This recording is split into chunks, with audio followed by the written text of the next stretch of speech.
Go online right now and you will find videos of Muslims lining up to kiss a rock. Why? Because they are told apparently this is Muhammad's footprint. Seriously, let that sink in.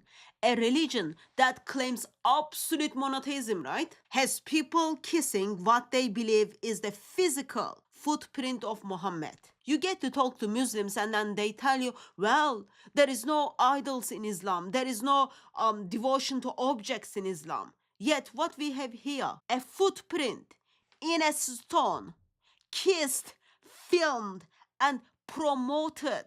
So what is this? Is this pre-monotheism?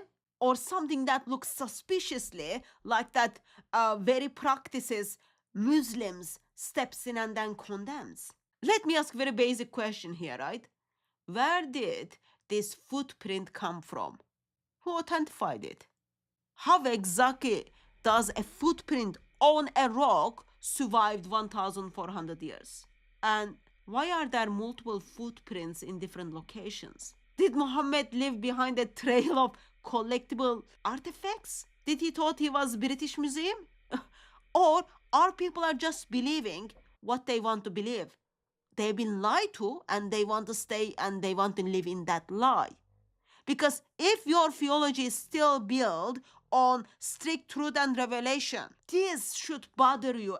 And not only bother you, but this should bother you quite a lot. I was asking this to Mr. Muslim and then he tells me, well, we are not worshipping it, we are just honoring the Prophet. Let's be honest, Muhammad is dead. If someone else do this, kiss an object, ask for blessing from it, and treat it as a spiritual significance, Muslims would step in and then call what? They would call it shirk. And they would even say this is shirk akbar, right? So why there is a double standard here? Why is it condemned in others, but in here Muslims are simply defending it? You don't get to define the same action just because it is your prophet. So here's something else that bothers me. Muslim tells me they worship Allah alone, right?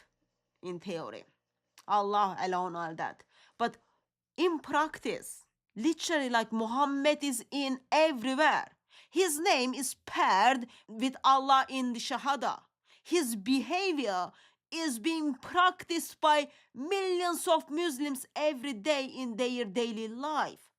His sayings controls Islamic theology and his relics are being honored. And now even his footprint becomes an object of attention.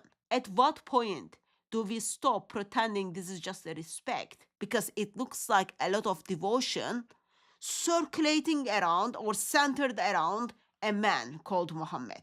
Dear friends and not friends, that is, you call it shirk. And here's another thing. A footprint is, by definition, what is left behind when someone is gone. Its absence, its distance, its trace in the dust. And yet, people are clinging to what they think is a physical mark of someone who isn't there. Kissing it, traveling to see it. For what? A connection?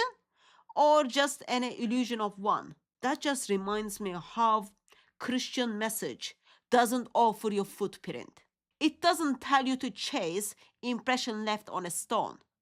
It gives you something indefinitely greater. God didn't leave trace behind. He stepped into history.